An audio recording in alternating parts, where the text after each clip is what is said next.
Brilliance at a moment's notice begins far upstream from the moment you need a brilliant idea. It begins by building simple practices into your life that other people don't do, that maybe your peers don't do, maybe things that you've heard a million times, but you've never really done them.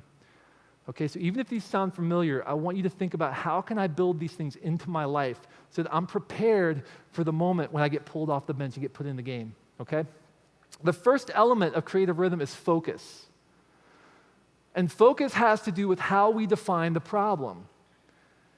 What are we really trying to do? No, really, what are we really trying to do? And creatives who are prolific, brilliant, and healthy are great at framing up the problems they're trying to solve. Our minds are wonderful problem-solving machines, but if they're not equipped, if the problems aren't defined, then they can't do their job effectively. So we have to get good at defining problems. But we live in an age where there are a lot of demands on our focus, and there are some things that come against us, come against our ability to focus.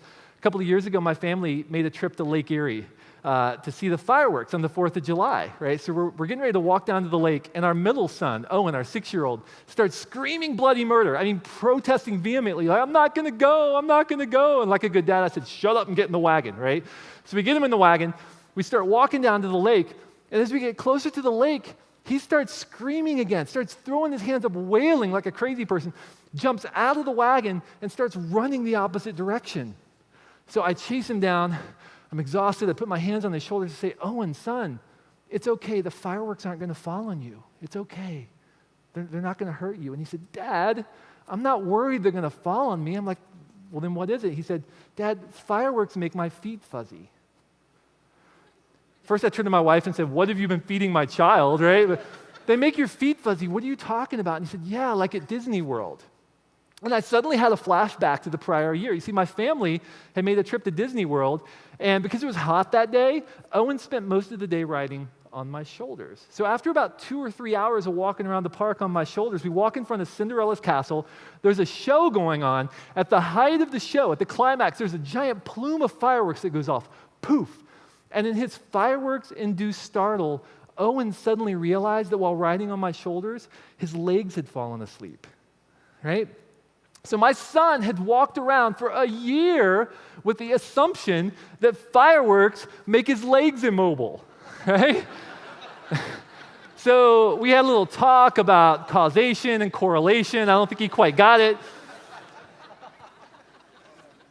But let me ask you this. Do you ever walk around with false assumptions in your world, in your life?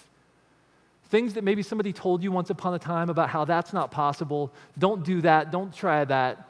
That's not going to work for you. See, these false assumptions limit where we look for potential ideas. We need to be good at regularly reviewing in our life areas where we might be walking around with false assumptions, limiting beliefs that are preventing us from looking in potentially useful places. It affects our focus and it affects our ability to define the problem when we have those limiting and false assumptions. A second thing that comes against this is something I like to call the ping. Now, the ping is this little pinprick in my gut that says, you should go check your email right now, right? Or you should go check your Twitter feed right now. Or you should go check your voicemail because maybe the President of the United States is calling you with a national security crisis, right? And there's this little sense in my gut that something out there is more important than whatever is in front of me. And you see, that's the lie of the ping. The lie of the ping is something out there is more important than whatever you're working on. And it prevents us from focusing deeply on the work that's in front of us. Just one quick illustration of that. Productivity blogger Merlin Mann calculated that if you check your email every 5 minutes over the course of an average workday, now I don't mean going into your email, just look down to see if that little icon is bouncing, break your focus, look down, look back, which for most of us would be a lot more than every 5 minutes, let's be honest, right?